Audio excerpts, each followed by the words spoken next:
Hi guys, welcome to Robin Hood Diaries. Today, what a day it's going to be, at least for the next 10 to 15 minutes. The show's kind of going to be all over the place because in my brain it's kind of all over the place.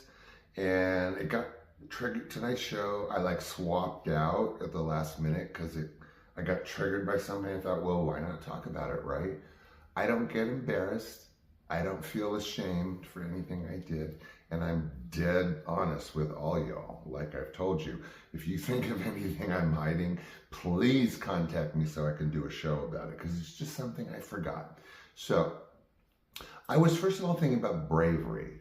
I know this sounds odd, but our mama girl is going to have to be put down any day, and she's being very brave about it. She's only 5 years old, and our family is falling apart a bit, and she's kind of being the strong one. So I thought about strength and bravery.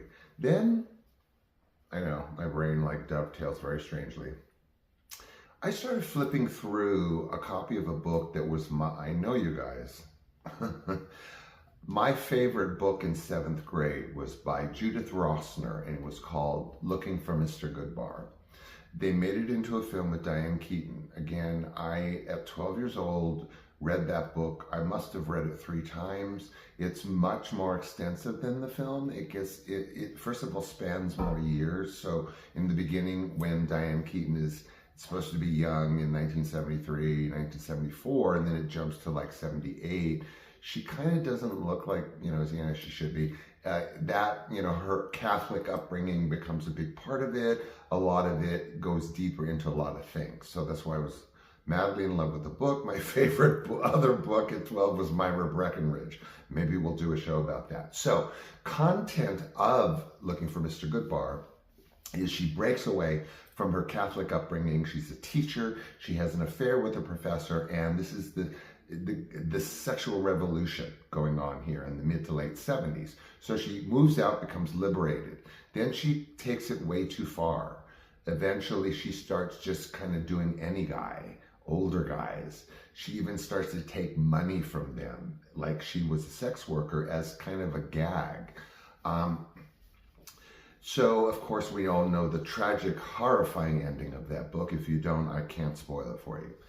So what it triggered for me was rough trade. Okay, so I know I previewed this show as my interfacing with what may be considered rough trade.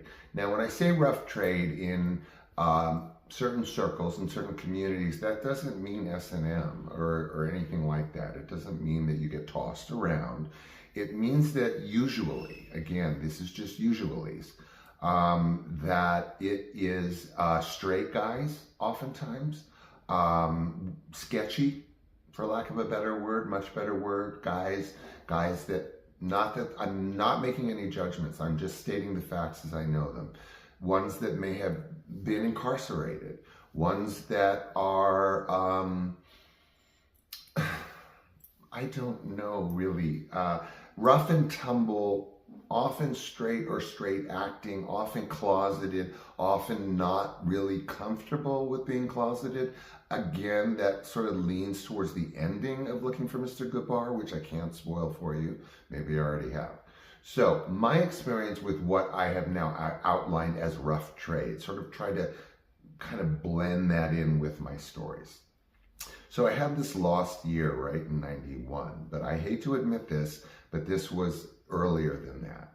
This was before I met Tim. So that we're talking 80, like the very beginning of 88 at the most. Okay, so, I mean, maybe even late 87.